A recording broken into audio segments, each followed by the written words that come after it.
Pour mon trading de CFD, je veux une plateforme différente.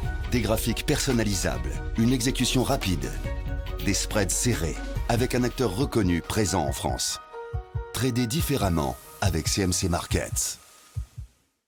Salut, c'est Trado, voilà la vidéo de mise à jour pour l'indice parisien. Bon, beaucoup de choses à dire aujourd'hui et on va commencer par une nouvelle médiane ici avec une nouvelle fourchette d'Andrews qui m'a été recommandée par Bruno qui m'a contacté ce week-end en me disant qu'il préférait cette fourchette d'Andrews à la mienne car elle permettait de comprendre pourquoi on pouvait éventuellement prétendre qu'il y aurait un rebond aujourd'hui. Et regardez, effectivement cette médiane a été touchée au point près ici. Je rappelle que j'ai fait un e-book sur les fourchettes d'Andrews, donc vous pourrez vous y reporter pour plus de clarté, mais en tout cas la médiane est l'objectif naturel des cours lorsqu'on évolue dans une fourchette d'Andrews, et on voit comme le contact a été parfait et ça peut expliquer effectivement pourquoi aujourd'hui on a une hausse certes symbolique mais hausse quand même de 0,3%.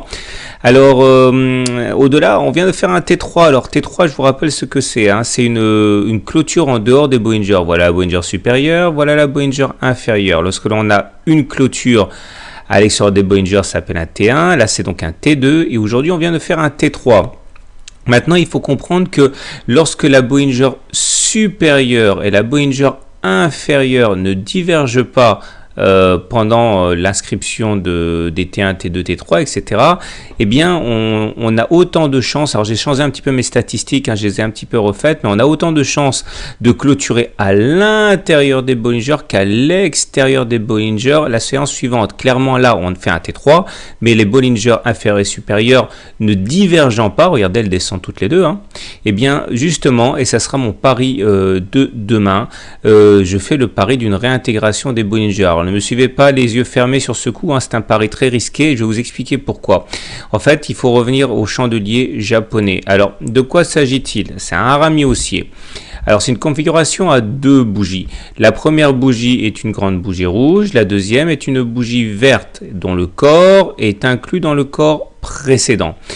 Alors, les mèches ne comptent pas. Alors ça, c'est la version classique. Vous avez la version en doji, c'est-à-dire que la deuxième bougie est une simple croix. Et vous avez la version pigeon dans son nid où les deux bougies sont rouges. Et dans les trois cas, en fait, ça montre la même chose globalement. C'est-à-dire que la pression baissière tend à s'évaporer. On a du mal à aller plus bas. Et donc, la deuxième bougie montre que les intervenants ne trouvent pas la force de faire de nouveau plus bas. Et donc, ça peut être annonciateur, effectivement, d'un rebond. Il faut savoir que le harami, si on les prend tous comme ils viennent, tous les haramis haussiers, eh bien, on n'a qu'une chance sur deux d'avoir une hausse derrière. C'est pour ça qu'il faut peaufiner. C'est-à-dire que si la deuxième bougie est plutôt dans la partie haute de la première bougie, on a effectivement pas mal de chances de monter. Par contre, si c'est plutôt dans la partie basse ou dans la partie intermédiaire, là, dans ce cas, on est vraiment à une chance sur deux de monter, contrairement à ce que son nom indique. Alors, regardez un exemple là de harami haussier. Donc, il était beau ce harami. On avait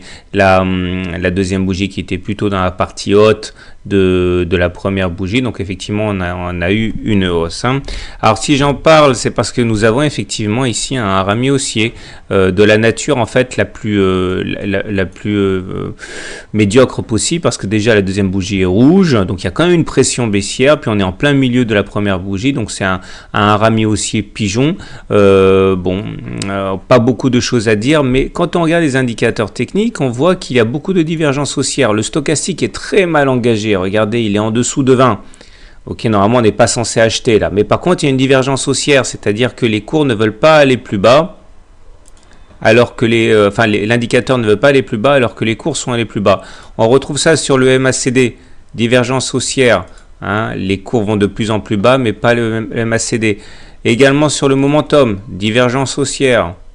Et pour terminer, le TRIX ici qui montre aussi une divergence haussière. Attention, le TRIX vient de repasser son signal à la baisse. Regardez ce qui s'est passé la dernière fois, c'était ici. Donc méfiez-vous, généralement le TRIX quand il croise à la baisse ce n'est pas pour rien. Donc, mais bon, comme il est assez lourd à dégainer le TRIX, on a peut-être quand même une séance de répit demain. tout ça pour dire que demain, je fais le pari qu'il va avoir une réintégration des Bollinger. Risqué, je l'ai dit, mais bon, voilà, faut bien prendre un pari à un moment ou à un autre. J'en ai pas pris pour aujourd'hui, j'en prends un pour mardi. Voilà. Donc, c'est chose faite, place à l'action du jour. Donc on enchaîne avec Farming Group qui m'a encore été demandé de très nombreuses fois. On va commencer par l'unité mensuelle parce que ce niveau il n'y a pas beaucoup de neuf, hein, pas grand chose de neuf. On est toujours en période de rémission. Alors il y a plusieurs choses à prendre en considération. Tout d'abord c'est le SAR, c'est le premier indicateur de tendance. On voit qu'il est vert, il était rouge ici. Une fois qu'il a été cassé ici, les petits points rouges sont devenus des petits points verts. Donc la tendance est aussi au regard de cet indicateur. Autre indicateur favorable, le super trend qui peut être rouge quand il est baissier et qui, une fois qu'il est cassé, devient vert. Donc ça aussi c'est haussier. Troisième chose, la moyenne mobile à 20 mois qui maintenant est en dessous des cours. Vous voyez bien que Farming est au-dessus de sa moyenne mobile à 20 semaines. Ça également, c'est une tendance haussière. La seule chose qui demeure baissière en termes d'indicateurs de tendance que j'utilise, c'est le système Ichimoku, puisque le nuage, c'est-à-dire cette zone verte ici, eh bien, est au-dessus des cours. Les cours sont en dessous du nuage. Donc, on est en tendance baissière au regard du critère Ichimoku. Mais ce n'est qu'un critère sur 4. J'aimerais également vous préciser que nous avons ici la ligne Kijun, c'est la Kijun verte là, ok, qui est en dessous des cours et qui joue bien son rôle de support quand elle est attaquée. Et la Tenkan c'est la petite courbe marron ici. Vous voyez qu'elle aussi joue son rôle de support lorsqu'elle est sollicitée. Donc ça, c'est une bonne chose. Au niveau des indicateurs techniques, eh bien, je retiendrai que le Trix pour cette une analyse mensuelle. On voit que le Trix a croisé son signal. C'est une très bonne chose. J'en ai déjà parlé tout à l'heure du Trix. La dernière fois que le Trix a croisé son signal sur Farming Group, ça s'est passé ici. Hein. Regardez la hausse qu'il y a eu à partir de ce point-là. Donc ça, c'est encourageant sur les unités longues. En plus, la hausse des volumes ici lors des mois importants ici et ici qui ont permis justement cette envolée haussière se sont accompagnés de volumes. Autrement dit, il y a véritablement un intérêt pour Farming Group au moment où on a cassé la tendance baissière pour basculer haussier. Donc ça montre que c'est pas opportun. Maintenant, je vais revenir sur l'unité hebdomadaire rapidement parce que là par contre il y a du neuf. Ça c'est le graphe que je vous soumets maintenant depuis de très nombreux mois. Et on était en train d'évoluer à l'intérieur d'un biseau d'élargissement descendant, ici, descendant et droit.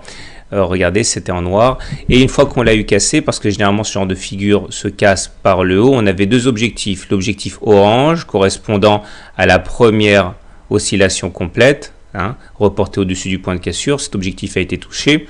Le deuxième objectif, beaucoup plus ambitieux, était la dernière oscillation complète dans la figure qui nous invitait à aller chercher 0,85, 0,90.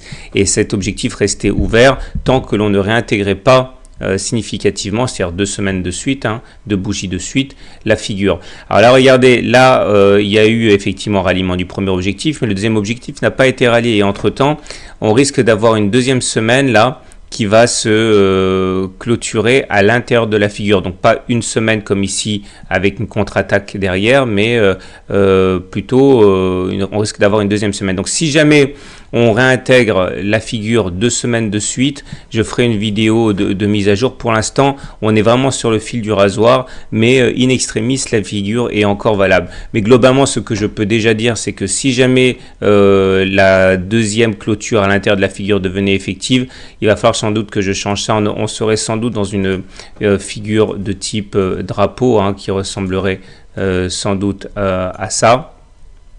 C'est drapeau ainsi dessiné. Moi, je le fais très rapidement, simplement pour préparer le terrain. Et il faut savoir que eh bien, les figures de cette forme se cassent également généralement par le haut. Donc, c'est-à-dire que l'objectif à 0,85, 0,90 ne serait pas caduque pour autant, mais il faudrait s'appuyer sur une autre figure. On verra. Ne tirons pas de conclusion trop hâtive. On va attendre la fin de la semaine et puis aviser par la suite. Voilà.